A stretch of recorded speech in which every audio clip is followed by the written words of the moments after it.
Hi, my name is Alison Mountz. My last name is spelled Mountz, and I live in Toronto, and I work at Wilfrid Laurier University in Waterloo, Ontario, where I hold a Canada Research Chair in Global Migration, and I also direct a research center called the International Migration Research Center. And I want to say thank you to the festival organizers for showing our film, Safe Haven, the film I made with Lisa Malamat, who lives in Tucson, Arizona. It's a real honor to be included in the Marta Loop Justice Festival. And I want to thank all of you for watching the film and those of you who watched it early and sent us questions that you wanted us to answer. I will do my best in a short time to answer your questions. Tell us about the creation and the production of Safe Haven. Lisa and I are both from the United States. We grew up in the same city, a small city called Poughkeepsie, New York, in the Hudson Valley. We met each other because we were in high school together. And our experiences very much inform our interest in the research. This documentary grew out of a research program that I have, which, like the film, was funded by the Social Sciences and Humanities Research Council of Canada. And so many of the oral histories for the film we were doing for the second time on camera. Some were people I had met earlier doing the research and then returned to ask if they would participate in the film and repeat the oral history on camera. Other people I was interviewing for the first time on camera. How has the inclusion of American War Resistors changed Canadian society? I think it did change Canadian society, particularly during the migration that happened during the Vietnam War, because there were so many people who came, an estimated 50 to 100,000, approximately 50,000 who stayed and became formally counted in the census. And it seems that a whole generation, really more than one generation of Canadians, grew up knowing about people, knowing people in their communities, neighbors, teachers, knowing people who were well known in Canadian society who had come during that time. So on the one hand, you have the individual stories and contributions and the well-known personalities. On the other hand, I think there's how the way that history contributes to Canada's understanding of who it is as a country, what it means to be a safe haven historically, what it is to hold a different position in relation to an ongoing conflict than your neighbor, what it is to make the decision and devote the resources to be inclusive and to serve as a safe haven. I think all of that is a really important part of Canadian history and self-identity.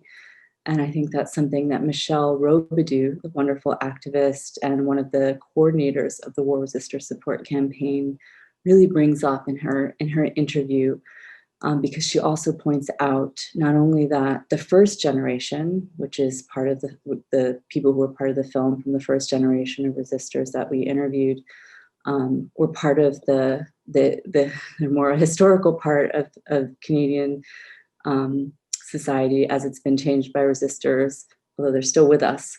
But she also points out that what the second generation we interviewed have done is to point out that this is not something that we can take for granted. In other words, this is always being tested and questioned, and that there's an open question about the role that Canada plays as a safe haven, because migrations and war resistance and asylum seeking are all heavily politicized actions. Are there still war resistors seeking refuge in Canada from the US? The quick answer is no, not from that cohort that I know of. I mean, there may well be people that I don't know of or that the War Resistor Support Campaign doesn't know about. That campaign has really officially ended, and the numbers that you saw in the film hold. But I do want to say that there are many war resistors seeking safe haven in Canada still from other parts of the world, always. There are resistors coming through accessing the refugee claimant system and who come as resettled refugees. And so I think to support refugees and to support refugee claimants is to support people who resist war and people who have been displaced by war. So this is a small cohort, the recent one that we include in the film, but they speak to a much larger part of migration to Canada and to Canada's role as safe haven for many more people. What move did the Canadian government make against the migration of refugees into Canada in 2019? All of this relates to something called the Safe Third Country Agreement, which is an agreement between Canada and the United States that came into effect in 2004, and which is a kind of agreement that exists in other parts of the world. In other words, they weren't the first bilateral signing of such an arrangement. There are many Safe Third Country agreements. And effectively, what they do is to sort of reduce the options for people who are on the move and looking for asylum. And what the Safe Third Country is that if you have a person who's traveling to try to make a claim for asylum in search of protection, if they pass through a country that offers a process that is a signatory to the convention related to the status of refugees, they have to make their claim in that country. They can't move through that country to another one. And so at the time that this agreement came into effect, many people who were making claims in Canada were crossing the land border from the United States. So this was a way for Canada to reduce its claims when it came into effect. And you know from the very end of the film that numbers of people making that land crossing rose when Donald Trump came into office. And in fact, that number in the film is now already outdated. It's much higher. And so this is an effort to stem the flow of people who are coming into Canada seeking asylum, some from other parts of the world, just passing through the US, and others who've been living in the US for some time but are feeling frightened and precarious because of the enforcement activities like arrests and detentions and deportations that were really intensified under the Trump administration. And so the changes that came into effect were to expand the scope of the STCA and to reduce some of the paths of people coming into Canada from the US. They were challenged in court in 2020 and overturned. So this is an ongoing legal struggle and political issue. And if you're interested in this issue, I recommend you pay attention to what's happening along the Canada-US border with asylum seeking, and also what's happening in relation to the Safe Third Country Agreement. And I want to recommend two organizations to follow or to read up on, check out their websites. One is the Canadian Council for Refugees, which is a national umbrella advocacy organization, which has a lot of information on the STCA.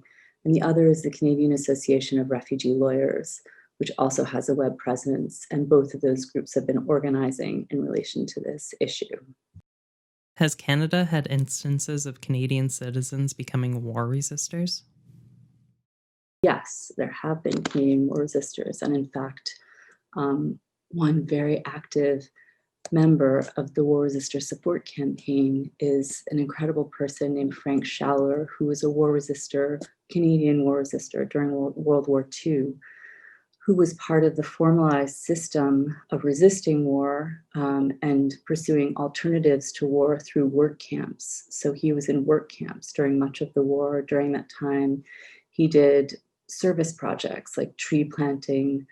And in fact, we interviewed Frank for our film, but didn't include him because it was complicated for us to include and explain the experience of another generation involved. His story has been written about, and those histories are documented and fascinating. Some war resistors sought sanctuary in churches. What role does the church play in regularizing the immigration status of these resistors? My understanding is that churches provide all kinds of support. It's an incredible investment by a whole community when the decision is taken to sponsor someone through sanctuary. But I think that churches also work collaboratively with refugee and immigration lawyers and organizations to support people in regularizing their status. And that was certainly the case for the most recent cohort in the film. During the US-led war in Vietnam, churches played a very important role in the draft counseling movement. So on both sides of the border, supporting resistance and people's emigration from the US to Canada. What is the attitude of the Canadian military against people who are part of the LGBTQ2S+ community? What I want to recommend is a recent documentary called The Fruit Machine by Sarah Fody, and I highly recommend it if you haven't seen it. I got to see it on TVO, so there's a little plug. And it is about the history of homophobia in the Canadian Armed Forces that led eventually to, after many, many years of organizing, the apology by Prime Minister Trudeau in the House of Commons. Does Canada provide mental health care to assist war veterans' assimilation into society?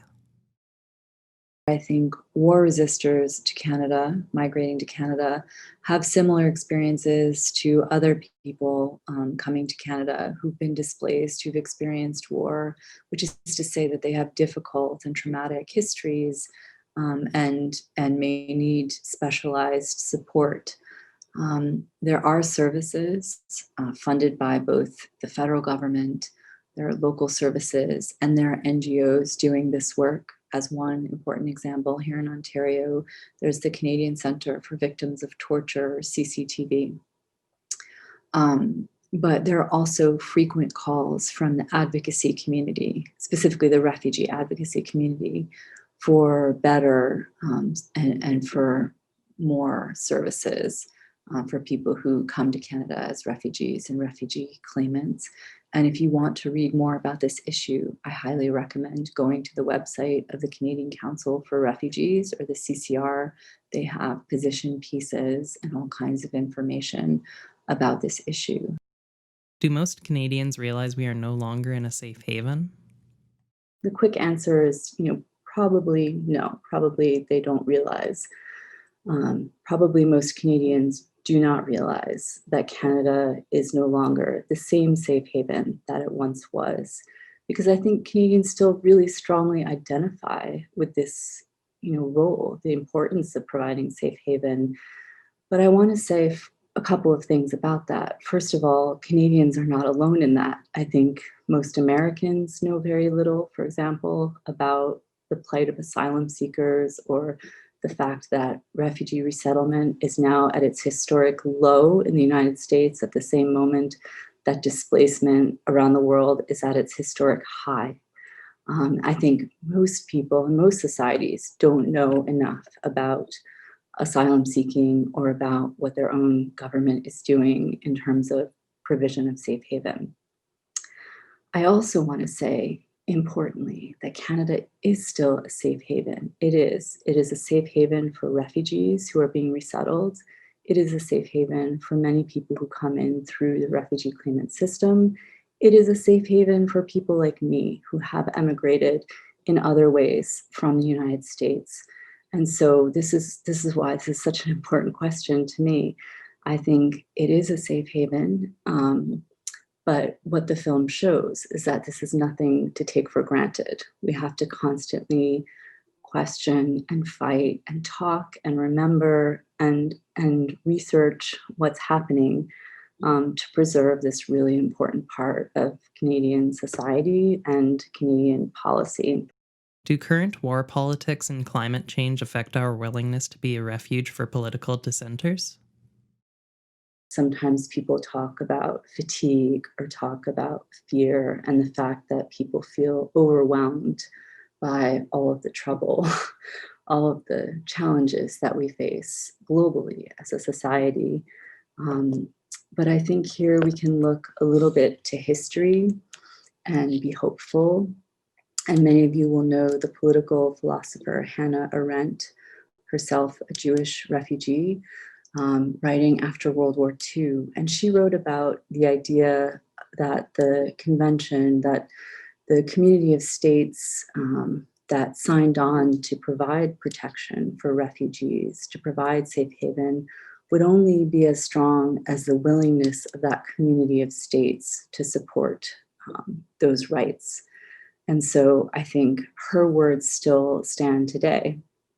She really teaches us that there's something almost contagious about the ways that states do or do not treat people seeking protection, refugees, refugee claimants.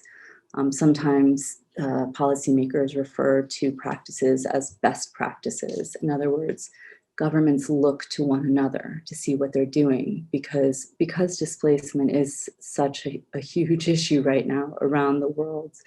I think we have to understand that states, governments work as a community and look to one another and talk to one another. And so when we fight for safe haven in Canada, we're not just fighting for safe haven here. We're fighting for safe haven everywhere. We're fighting for a community of people to do more, to solve the problem of displacement, or to find more paths to protection for more people than we have been lately.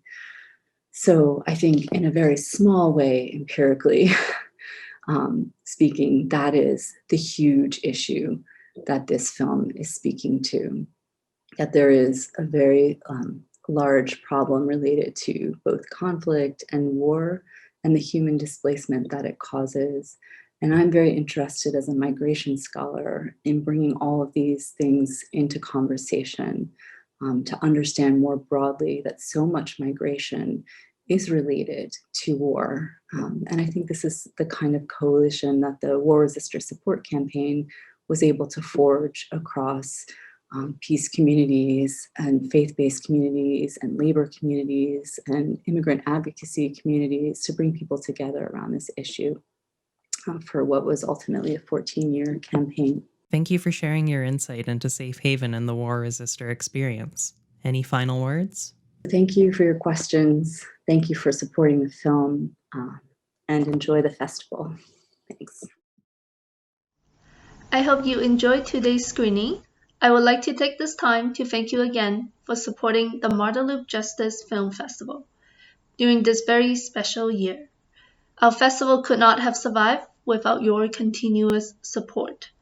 Please subscribe to our mailing list through our official website or follow us on social media, including Twitter, Facebook, and Instagram, to receive the latest updates.